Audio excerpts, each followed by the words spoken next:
Chapter 11. An Historical Sketch of Babylon. In the pages of history there lives no city more glamorous than Babylon. Its very name conjures visions of wealth and splendor. Its treasures of gold and jewels were fabulous.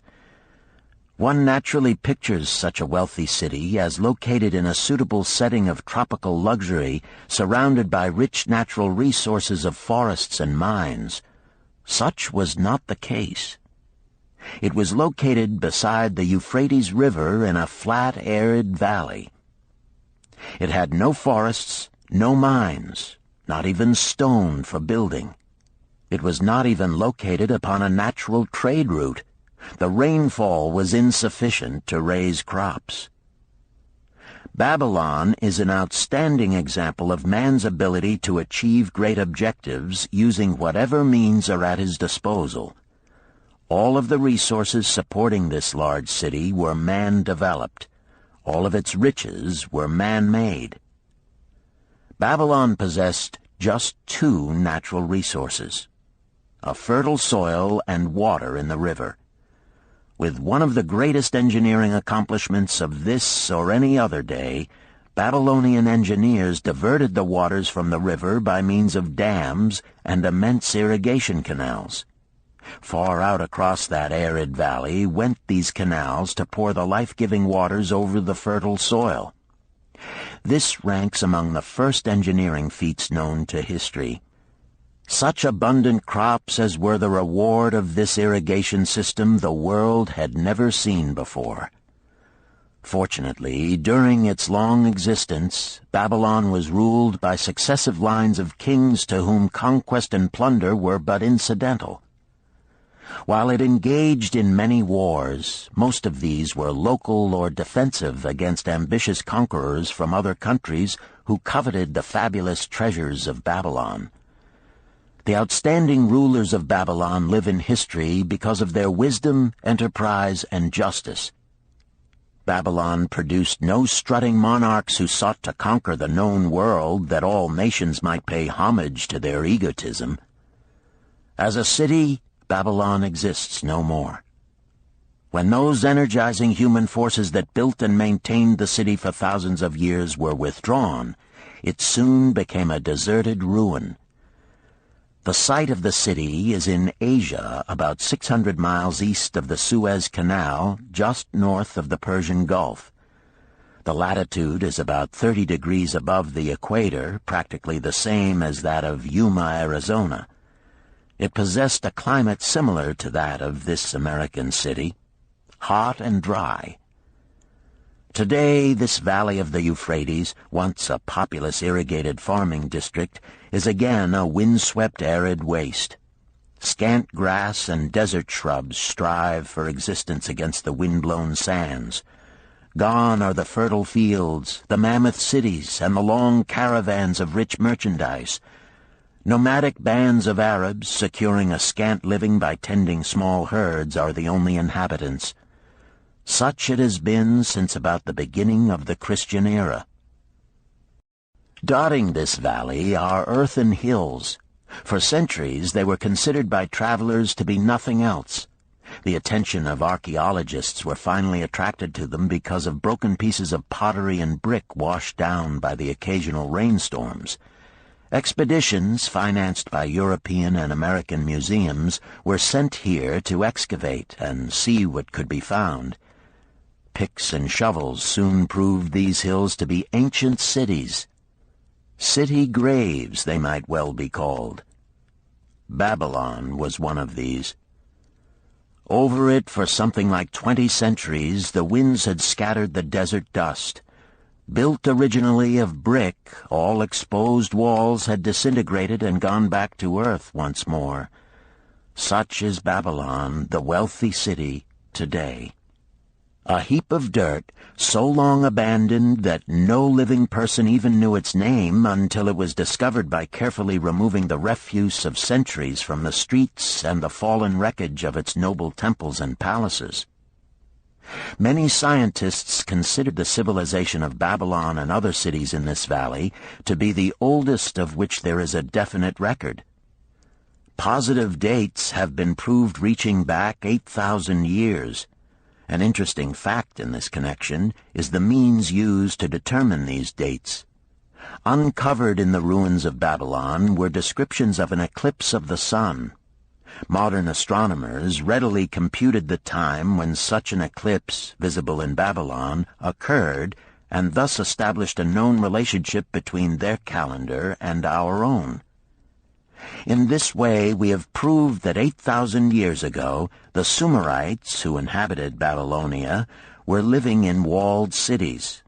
One can only conjecture for how many centuries previous such cities had existed. Their inhabitants were not mere barbarians living within protecting walls. They were an educated and enlightened people. So far as written history goes, they were the first engineers, the first astronomers, the first mathematicians, the first financiers, and the first people to have a written language. Mention has already been made of the irrigation systems which transformed the arid valley into an agricultural paradise. The remains of these canals can still be traced, although they are mostly filled with accumulated sand. Some of them were of such size that, when empty of water, a dozen horses could be ridden abreast along their bottoms.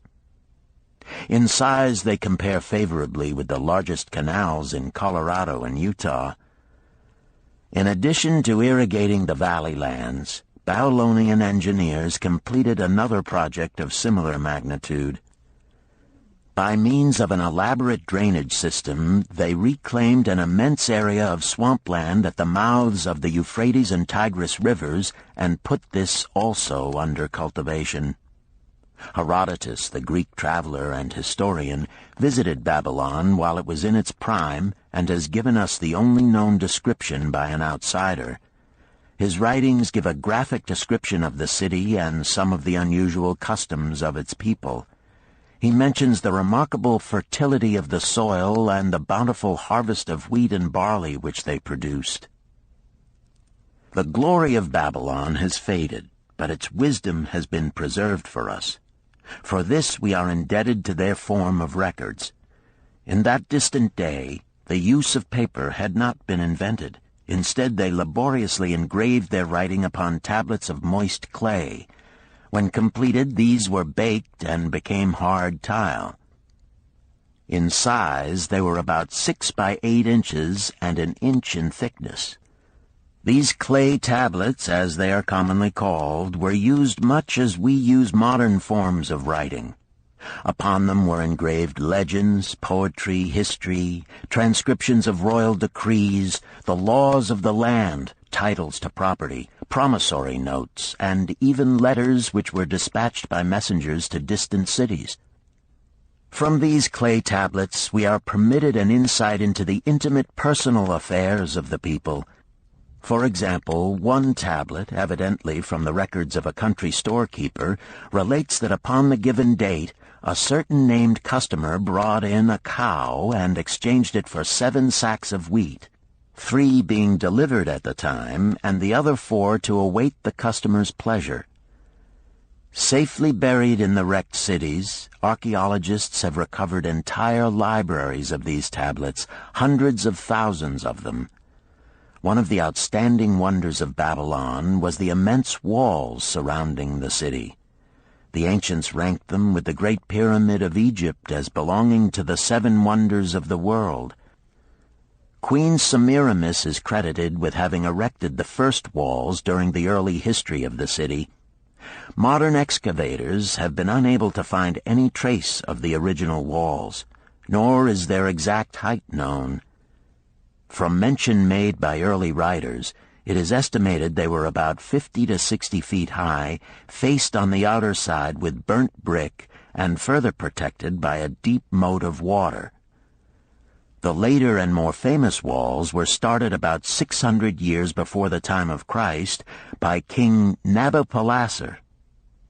Upon such a gigantic scale did he plan the rebuilding, he did not live to see the work finished. This was left to his son Nebuchadnezzar, whose name is familiar in biblical history. The height and length of these later walls staggers belief. They are reported upon reliable authority to have been about 160 feet high, the equivalent of the height of a modern 15-story office building. The total length is estimated as between 9 and 11 miles. So wide was the top that a 6-horse chariot could be driven around them. Of this tremendous structure, little now remains except portions of the foundations and the moat. In addition to the ravages of the elements, the Arabs completed the destruction by quarrying the brick for building purposes elsewhere. Against the walls of Babylon marched, in turn, the victorious armies of almost every conqueror of that age of wars of conquest. A host of kings laid siege to Babylon, but always in vain. Invading armies of that day were not to be considered lightly. Historians speak of such units as 10,000 horsemen, 25,000 chariots, 1,200 regiments of foot soldiers with 1,000 men to the regiment. Often 2 or 3 years of preparation would be required to assemble war materials and depots of food along the proposed line of march. The city of Babylon was organized much like a modern city. There were streets and shops. Peddlers offered their wares through residential districts. Priests officiated in magnificent temples. Within the city was an inner enclosure for the royal palaces.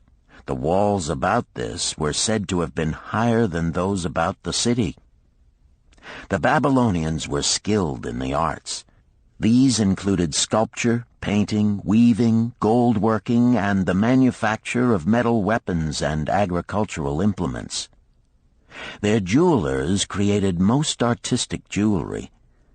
Many samples have been recovered from the graves of its wealthy citizens and are now on exhibition in the leading museums of the world.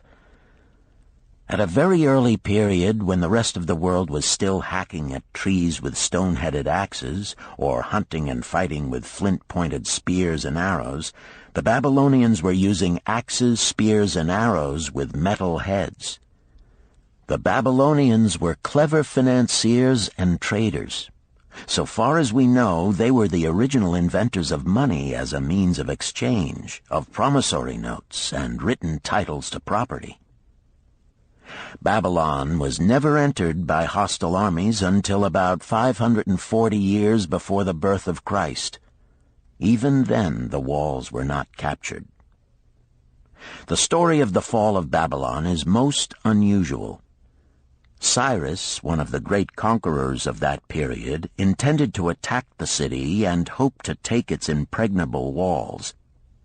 Advisors of Nabonidus, the king of Babylon, persuaded him to go forth to meet Cyrus and give him battle without waiting for the city to be besieged. In the succeeding defeat to the Babylonian army, it fled away from the city. Cyrus thereupon entered the open gates and took possession without resistance. Thereafter the power and prestige of the city gradually waned until, in the course of a few hundred years, it was eventually abandoned, deserted, left for the winds and storms to level once again to that desert earth from which its grandeur had originally been built. Babylon had fallen, never to rise again, but to it civilization owes much. The eons of time have crumbled to dust the proud walls of its temples, but the wisdom of Babylon endures.